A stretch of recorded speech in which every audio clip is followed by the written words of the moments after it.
ಸ್ನೇಹಿತರೆ, 21/3/2025 ನಡೆದಿರ್ತಕ್ಕಂಥ ಕನ್ನಡ ಒಂದು SSLC ಪ್ರಥಮ ಭಾಷೆ ವಿಷಯದ ಒಂದು ಕೀ ಆನ್ಸರ್ಗಳನ್ನು ತಿಳಿಸ್ಕೊಡುವಂಥ ಪ್ರಯತ್ನ ಮಾಡ್ತಾ ಇದ್ದೀನಿ. ಸೊ ಈ ವಿಡಿಯೋವನ್ನು ನೋಡಿ ನೀವು ಎಷ್ಟು ಅಂಕಗಳನ್ನು ತೆಗೆದುಕೊಳ್ಳಬಹುದು ಅಂತಕ್ಕಂಥದ್ದನ್ನು ನನಗೆ ಕಮೆಂಟ್ ಮೂಲಕ ತಿಳಿಸ್ಕೊಡಿ ಅಂತ ಹೇಳ್ತಾ ಪ್ರಶ್ನೆಗಳಿಗೆ ನೇರವಾಗಿ ಹೋಗ್ತಾ ಇದ್ದೀನಿ. ಪ್ರಶ್ನೆಗಳು: ಅನುಸ್ವರ ವಿಸರ್ಗವನ್ನು ಏನಂತ ಕರೀತಾರೆ? ಯೋಗವಾಹಗಳು ಅಂತ ಕರೀತಾರೆ. ಇನ್ನು ಲೋಕದೋಳ್ ಅಂತಕ್ಕಂತಹ ಒಂದು ವಿಭಕ್ತಿ ಯಾವುದು ಅಂದರೆ ಅದು ಪಂಚಮಿ ವಿಭಕ್ತಿ. ಇನ್ನು ಕಂಗೆಡು ಅಂತಕ್ಕಂಥದ್ದು ಕ್ರಿಯಾ ಸಮಾಸ ಆಗುತ್ತೆ.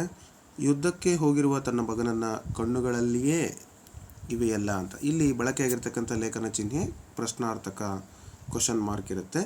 ಇನ್ನು ಅನುನಾಸಿಕ ಸಂಧಿಗೆ ಉದಾಹರಣೆ ಬಂದು ಸನ್ಮಾನ. ಹಾಗೆ ಜಾಣತನ ಅಂತಕ್ಕಂಥದ್ರಲ್ಲಿ ಯಾವ ಒಂದು ವ್ಯಾಕರಣಾಂಶ ಇದೆ? ತದ್ದಿದ ಅಂತ ಭಾವನಾಮ ಇದೆ. ಹಾಗೆಯೇ ಇನ್ನೊಂದು ಇಲ್ಲಿ ಉತ್ತರಗಳನ್ನು ನೀವು ಗಮನಿಸಿ, 2 ಪದಗಳಿಗೆ ಇರುವ ಸಂಬಂಧವನ್ನು ನೋಡಿ 3ನೇ ಪದಗಳಿಗೆ ಬರೀತಕ್ಕಂಥದ್ದು. ಮೊದಲದು ತವಸಿ, ನೆಕ್ಸ್ಟು ಪ್ರಶ್ನಾರ್ಥಕ ಸರ್ವನಾಮ, ನೆಕ್ಸ್ಟು ಅನುಕರಣಭಯ, ಹಾಗೆ ಇದು ಕಳುವ್ಯಾರೆ ಅಂದರೆ ಕಳುಹಿಸಿದ್ದಾರೆ ಅಂತಕ್ಕಂಥದ್ದು. ಕಳುವ್ಯಾರೆ ಅಂದರೆ ಕಳುಹಿಸಿದ್ದಾರೆ ಅಂತ. ಇನ್ನು ಕರ್ದಿ ಪುಸ್ತಕ, ಹಳಕಟ್ಟಿ, ಇನ್ನು ಶಬರಿ ಕೊಟ್ಟಿದ್ದು ಏನೇನೆಂದರೆ ಪರಿಮಳವಿರ್ತಕ್ಕಂತಹ ಒಂದು ಹೂವು, ರುಚಿಕರವಾದ ಹಣ್ಣು ಹಂಪಲುಗಳು, ಮತ್ತು ಒಂದು ಪಾನೀಯ ಕೂಡ ಕೊಡ್ತಾಳೆ, ಅದನ್ನು ಕೂಡ ನೀವು ಬರಿಬೋದು. ಹಾಗೆ ನೆಕ್ಸ್ಟು ಯಾಕೆ ಅವರು ತಂಗಿ ಇಲ್ಲ ಅಂತ ಹೇಳ್ತಾರೆ ಅಂತ ಹೇಳಿದರೆ, ಸೊಕ್ಕು ಮತ್ತು ಮೊದಲಿನಂತೆ ಸೊಕ್ಕು ಬಂದು ಹಾಳಾಗ್ತಾರೆ ಅಂತ ಕಾರಣಕ್ಕೆ ಆ ರೀತಿ ಹೇಳ್ತಾರೆ. ಇನ್ನು ದುರ್ಯೋಧನ ಅವರಿಬ್ಬರಿಗೆ ಕೊಂದ ಬಳಿಕ ಸಂಧಿ ಮಾಡಿಕೊಳ್ಳುವುದಾಗಿ ಹೇಳಿದವರು ಭೀಮ ಮತ್ತು ಅರ್ಜುನ ಅಥವಾ ಪಾರ್ಥ ಅಂತ ನೀವು ಬರಿಬೋದು. ನೆಕ್ಸ್ಟು ಯಾಕೆ ಕುದುರೆಯನ್ನು ಕಟ್ಟಿದಾಗ ಯಾಕೆ ಕಂಗೆಡ್ತಾರೆ ಅಂತ ಹೇಳಿದರೆ, ಅಸುರರು ನಮ್ಮನ್ನು ಹೊಡಿತಾರೆ ಅಥವಾ ಶಿಕ್ಷೆ ಕೊಡ್ತಾರೆ ಅನ್ನೋ ಕಾರಣಕ್ಕೆ ಆ ರೀತಿ ಅವರು ಭಯಪಡ್ತಾರೆ. ಇನ್ನು ದುಡ್ಡಿನ ಪೈತ್ಯ, ಇದು ಬಂದು ಜಗತ್ತು ಯಾವುದು ಕ್ಷುದ್ರವಾಗಿ ಕಾಣುತ್ತದೆ ಅಂದರೆ ಜಗತ್ತು ಅಂತಕ್ಕಂಥದ್ದು. ಇನ್ನು 4 ವಾಕ್ಯಗಳಲ್ಲಿ ಉತ್ತರಿಸಿ ಅಂತಕ್ಕಂಥದ್ದಕ್ಕೆ ನಾನು ನಿಮಗೆ ಆನ್ಸರು ಕೊನೆಯಲ್ಲಿ ಡಿಸ್ಪ್ಲೇ ಮಾಡಲಿಕ್ಕೆ ಪ್ರಯತ್ನ ಮಾಡ್ತೀನಿ, ನೋಡೋಣ. ಇನ್ನು ಇಲ್ಲಿ ಕವಿ ಕಾವ್ಯ ಪರಿಚಯದಲ್ಲಿ ಮೊದಲಿಗೆ ಮರಿಯಪ್ಪ ಭಟ್ಟ ಕೊಟ್ಟಿದ್ದಾರೆ, ನೆಕ್ಸ್ಟು ಕುಮಾರವ್ಯಾಸ ಕೊಟ್ಟಿದ್ದಾರೆ. ಕುಮಾರವ್ಯಾಸ ಅವ್ರದ್ದು ನಾನು ಗದುಗಿನ ನಾರಾಯಣಪ್ಪ, ಎದುರು ಕಾಲ ಬಂದು ಕ್ರಿಸ್ತಶಕ ಸುಮಾರು 1430, ಸ್ಥಳ ಗದಗಿನ ಕೋಳಿವಾಡ. ಇವರ ಒಂದು ಬಿರುದು ರೂಪಕ ಸಾಮ್ರಾಜ್ಯ ಚಕ್ರವರ್ತಿ. ಕೃತಿಗಳು ಕರ್ನಾಟಕ ಭಾರತ ಕಥಾಮಂಜರಿ ಮತ್ತು ಐರಾವತ, ಇದು ಕುಮಾರವ್ಯಾಸರವ್ರದ್ದು. ಇನ್ನು ಮರಿಯಪ್ಪ ಭಟ್ಟ ಇವ್ರದ್ದು ನೋಡೋಣ. ಸೊ ಕುಮಾರವ್ಯಾಸ ಅವ್ರದ್ದು ಒಂದು ಮತ್ತೆ ಇಲ್ಲಿ ಏನು ಡೀಟೇಲ್ಸ್ ಆಗಿ ಕೊಟ್ಟಿದ್ದಾರೆ, ನೀವು ಅದನ್ನು ಇಲ್ಲಿ ನೋಡ್ಬೋದು ಸ್ಕ್ರೀನ್ ಮೇಲೆ.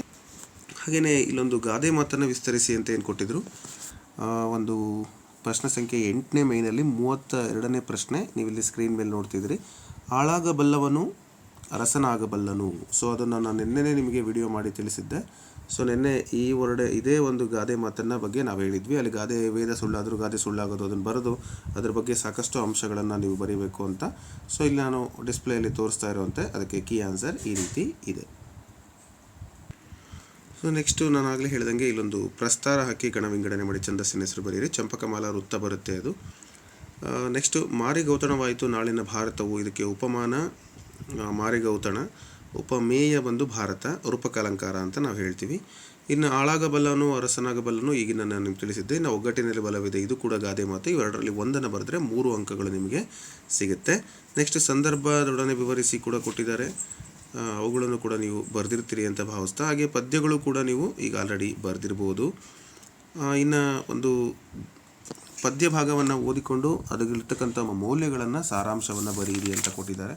ಇದನ್ನು ಕೂಡ ನೀವು ಬರೆದಿರ್ಬೋದು ಅಂತ ಭಾವಿಸ್ತಾ ಒಮ್ಮೆ ನೋಡೋಣ ಇದರ ಅರ್ಥವನ್ನು.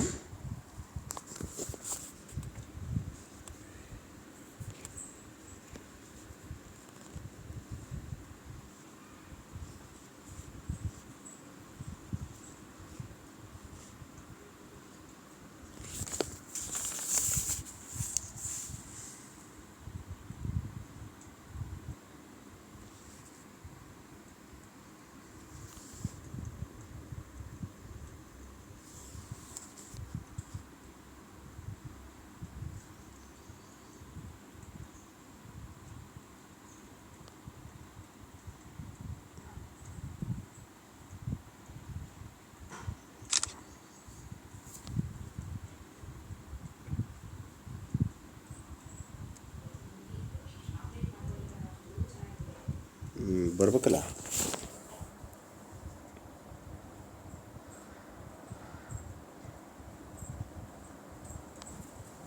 ಮಾಡೋಕ್ಕೆ ಬರಬೇಕಲ್ಲಮ್ಮ.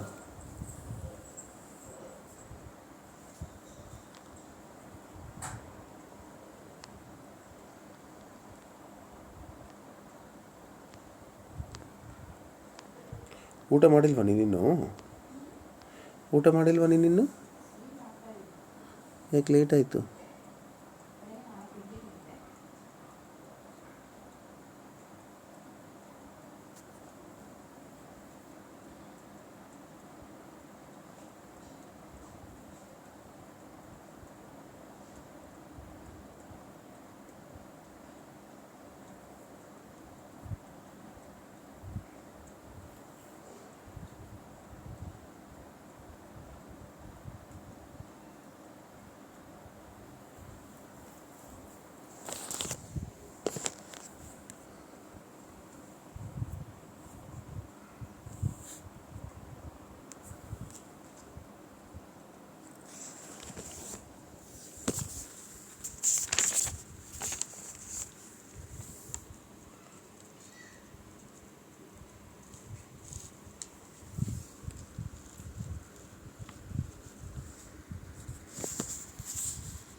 ಸೊ ನೀವು ಬರೆದಿರ್ಬೋದು. ನೆಕ್ಸ್ಟ್ ಬಂದು ಕೊಟ್ಟಿರುವ ಒಂದು ಪ್ಯಾಸೇಜನ್ನು ಓದ್ಕೊಂಡು ಉತ್ತರಗಳನ್ನು ಬರೀರಿ ಅಂತೇಳಿ ಕೊಟ್ಟಿದ್ದರು. ಸೊ ಅದನ್ನು ಕೂಡ ನೀವು ಬರೆದಿದ್ದೀರಿ ಅಂತ ಭಾವಿಸ್ತಾ,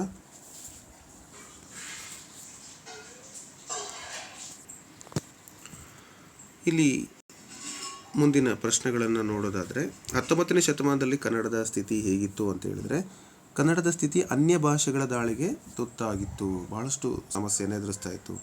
ಕನ್ನಡದ ಹುಲಿ ಎನಿಸಿಕೊಂಡ ಚನ್ನಬಸಪ್ಪನವರು ಡೆಪ್ಯೂಟಿ ಎಜುಕೇಷನಲ್ ಇನ್ಸ್ಪೆಕ್ಟರ್ ಆಗಿ ಸಲ್ಲಿಸಿದ ಸೇವೆಯನ್ನು ಬರೀರಿ ಅಂತ ಕೊಟ್ಟಿದ್ದಾರೆ. ಸೊ ಅದನ್ನು ಕೂಡ ನೀವು ಇಲ್ಲಿ ಬರೀಬಹುದು. ಅವು ಏನು ಅಂದರೆ, ಇನ್ಸ್ಪೆಕ್ಟರ್ ಆಗಿ ಸೇವೆಯನ್ನು ಸಲ್ಲಿಸಿದ್ರು, ಕನ್ನಡದ ಹುಲಿ ಅಂತ ಅವ್ರನ್ನ ಕರೀತಾ ಇದ್ರು. ಸೊ ಎಲ್ಲ ಅಂಶಗಳನ್ನು ನೀವಲ್ಲಿ ಬರಿಬೇಕಾಗುತ್ತೆ. ಹಾಗೆಯೇ ಪತ್ರಲೇಖನದ ಬಗ್ಗೆ ಪ್ರಶ್ನೆಯನ್ನು ಕೊಟ್ಟಿದ್ದಾರೆ. ಇಲ್ಲಿ ಸರ್ಕಾರಿ ಪ್ರೌಢಶಾಲೆ ವೆಂಕಟೇಶ್ ಅಂತೇಳಿ ಭಾವಿಸ್ಕೊಂಡು ಕುಡಿಯುವ ನೀರಿನ ಸೌಲಭ್ಯ ಒಂದು ಗ್ರಾಮ ಪಂಚಾಯತಿಗೆ ಪತ್ರ ಬರೀರಿ ಅಂತ, ಅದರಲ್ಲಿ ಒಂದು ಫಾರ್ಮಲ್ ಲೆಟರ್ ಕೊಟ್ಟಿದ್ದಾರೆ. ಹಾಗೆ ಭರತ ಅಂಥೇಳಿ ನೀವು ಭಾವಿಸ್ಕೊಂಡು ತುಮಕೂರಿನಲ್ಲಿ ನೀವು ವಾಸವಾಗಿದ್ದೀರಿ ಅಂತ ತಿಳ್ಕೊಂಡು ಮುಂದಿನ ವಿದ್ಯಾಭ್ಯಾಸಕ್ಕೆ ಸಂಬಂಧಪಟ್ಟಂತೆ ಸತ್ಯ ಎಂಬ ಹೆಸರಿನ ಗೆಳೆಯನಿಗೆ ಒಂದು ಪತ್ರ ಬರೆಯಿರಿ ಅಂತ, ಅಂದರೆ ನಿಮ್ಮ ಜೀವನದ ಗುರಿ ಬಗ್ಗೆ ಒಂದು ಪತ್ರ ಬರೆಯಿರಿ ಅಂತ ಹೇಳಿ ಕೊಟ್ಟಿದ್ದಾರೆ. ಇಲ್ಲಿ ಒಂದು ಅಫಿಷಿಯಲ್ ಲೆಟರು, ಒಂದು ಫಾರ್ಮಲ್ ಲೆಟರ್ ಕೊಟ್ಟಿದ್ದಾರೆ. ಅವೆರಡೂ ಫಾರ್ಮೆಟ್ಗಳನ್ನು ನಾನು ನೆನ್ನೆ ವಿಡಿಯೋದಲ್ಲಿ ನಿಮಗೆ ತಿಳಿಸ್ಕೊಟ್ಟಿದ್ದೆ. ಸೊ ಅದೇ ರೀತಿ ನೀವು ಬರೆದಿರ್ತೀರಾ ಅಂತ ಭಾವಿಸ್ತಾ, ನೆಕ್ಸ್ಟ್ ಬಂದು ಒಂದು ಪ್ರಬಂಧ ಕೊಟ್ಟಿದ್ದಾರೆ. ಪ್ರಬಂಧಕ್ಕೆ ಸಂಬಂಧಪಟ್ಟಂತೆ ನೈಸರ್ಗಿಕ ವಿಪತ್ತು ನಿರ್ವಹಣಾ ಕಾರ್ಯದಲ್ಲಿ ತಂತ್ರಜ್ಞಾನದ ಮಹತ್ವ, ಅಂದರೆ ನೈಸರ್ಗಿಕ ವಿಪತ್ತು ಅಂತ ಯಾವಾಗ ಸಂಭವಿಸುತ್ತೆ, ನೈಸರ್ಗಿಕ ವಿಪತ್ತುಗಳು ಯಾವ್ಯಾವು ಅಂತ ನೀವು ಬರೀಬೇಕಾಗುತ್ತೆ. ಫಾರ್ ಎಕ್ಸಾಂಪಲ್ ಭೂಕಂಪ, ಸುನಾಮಿ ಅಥವಾ ಚಂಡಮಾರುತದ ದಾಳಿ, ಬೆಂಕಿ, ಕಾಳ್ಗಿಚ್ಚು ಇತ್ಯಾದಿಗಳು, ಇವನ್ನೆಲ್ಲ ನೀವು ನೈಸರ್ಗಿಕ ವಿಪತ್ತು ಅಂತ ಹೇಳ್ತೀರಿ. ಇಲ್ಲಿ ತಂತ್ರಜ್ಞಾನದ ಮಹತ್ವ ಅಂದರೆ, ಈಗ ತಂತ್ರಜ್ಞಾನ AI ಟೆಕ್ನಾಲಜಿ ಬಳಸ್ತಾ ಇದ್ದಾರೆ, ಅದರಿಂದ ಯಾವ ಥರ ಏನು ಪ್ರಯೋಜನ ಆಗುತ್ತೆ. ಸೊ ಅದರಿಂದ ಮೊದಲೇ ನಮಗೆ ಮೆಸೇಜ್ ಅಲರ್ಟ್ ಬರೋ ಥರ ಮಾಡಿದ್ದಾರೆ. ಈಗ ಆಲ್ರೆಡಿ ನೋಡಿದಿರಿ, ಪ್ರತಿಯೊಂದು ಮೊಬೈಲ್ಗೂ ಒಂದು ಅಲರ್ಟ್, ನಿಮಗೆ ಗಾಳಿ ಬೀಸ್ತಾ ಇದೆ, ಚಂಡಮಾರುತ ಬರ್ತಾ ಇದೆ, ಹೀಟ್ ವೇವ್ಸ್ ಬರುತ್ತೆ, ಅಥವಾ ಜಲಪ್ರಳಯ ಆಗ್ತಾ ಇದೆ, ಅಥವಾ ಸಮುದ್ರ ಉಕ್ಕಿ ಬರ್ತಾ ಇದೆ, ಸುನಾಮಿ ಆಗುತ್ತೆ, ಈ ಥರದ ಅಂಶಗಳನ್ನು ಮೊದಲೇ ಜನರಿಗೆ ಕೊಡೋದ್ರಿಂದ ಅವ್ರನ್ನ ಸೇಫ್ ಜಾಗಕ್ಕೆ ಕರ್ಕೊಂಡು ಹೋಗ್ಬೋದು. ಹಾಗೆ ಆ ತಂತ್ರಜ್ಞಾನಕ್ಕೆ ಸಂಬಂಧಪಟ್ಟಂತೆ ಈಗ ಹೆಲಿಕಾಪ್ಟರ್ಗಳು ಅಥವಾ ವಿಮಾನಗಳನ್ನು ಬಳಕೆ ಮಾಡಲಿಕ್ಕೂ ಕೂಡ ಸಾಧ್ಯ ಇದೆ. ಅದು ಕೂಡ ತಂತ್ರಜ್ಞಾನನೇ. ಇದರಿಂದ ಏನು ಪ್ರಯೋಜನ ಆಗುತ್ತೆ ಮತ್ತು ಹೇಗೆ ಮಾಡ್ಬೋದು, ಇದ್ರ ಬಗ್ಗೆ ನೀವು ಒಂದಷ್ಟು ಅಂಶಗಳನ್ನು ಬರೀಬೇಕು. ಇನ್ನು ತ್ಯಾಜ್ಯ ವಸ್ತುಗಳ ನಿರ್ವಹಣೆ ಬಗ್ಗೆ ನೀವು ಕೂಡ ಬರಿಬೋದು. ತ್ಯಾಜ್ಯ ವಸ್ತುಗಳು ಅಂದರೆ ಯಾವ್ಯಾವು, ಸೊ ಅವುಗಳನ್ನು ನಾವು ಹೇಗೆ ನಿರ್ವಹಣೆ ಮಾಡಬೇಕು, ಅದರಿಂದ ಪರಿಸರಕ್ಕೆ ಯಾವ್ಯಾವೆಲ್ಲ ಮಾಲಿನ್ಯ ಆಗುತ್ತೆ ಮತ್ತು ರೋಗ ರುಜಿನಗಳು ಯಾಕೆ ಬರುತ್ತೆ. ಸೊ ಇದನ್ನು ನೀವು ಬರೆದು ಮನುಷ್ಯನ ಕೊನೆಯ ಒಂದು ಎಚ್ಚರಿಕೆಯ ಗಂಟೆ ಆ ತ್ಯಾಜ್ಯ ವಸ್ತುಗಳನ್ನು ಸರಿಯಾಗಿ ಬಳಸಬೇಕು ಅನ್ನೋದು ಅಂಥೇಳಿ ಒಂದು ಪರಿಸಮಾಪ್ತಿಯನ್ನು ಬರೆದ್ರೆ ಖಂಡಿತವಾಗಿ ನಿಮಗೆ ಅಂಕಗಳು ಸಿಗುತ್ತೆ. ಇಲ್ಲಿ 5 ಅಂಕಗಳಿಗೆ ಯಾವುದಾದ್ರೂ ಒಂದು ನೀವು ಬರೆದಿರುವಂಥ ಸಾಧ್ಯತೆ ಇದೆ. ಸೊ ಬರೆದಿರ್ತೀರಿ ಅಂತ ಭಾವಿಸ್ತಾ, ಸೊ ನಿಮ್ಮ ಅಂಕಗಳು ಎಷ್ಟು ಬರ್ಬೋದು ಅನ್ನೋದನ್ನು ನೋಡ್ಕೊಳ್ಳಿ. ಹಾಗೆ ಮುಂದಿನ ಪರೀಕ್ಷೆ ಗಣಿತಕ್ಕೆ ಸೂಕ್ತ ಸಿದ್ಧತೆಯನ್ನು ಮಾಡ್ಕೊಳ್ಳಿ ಅಂತ ಹೇಳ್ತಾ ಧನ್ಯವಾದಗಳು.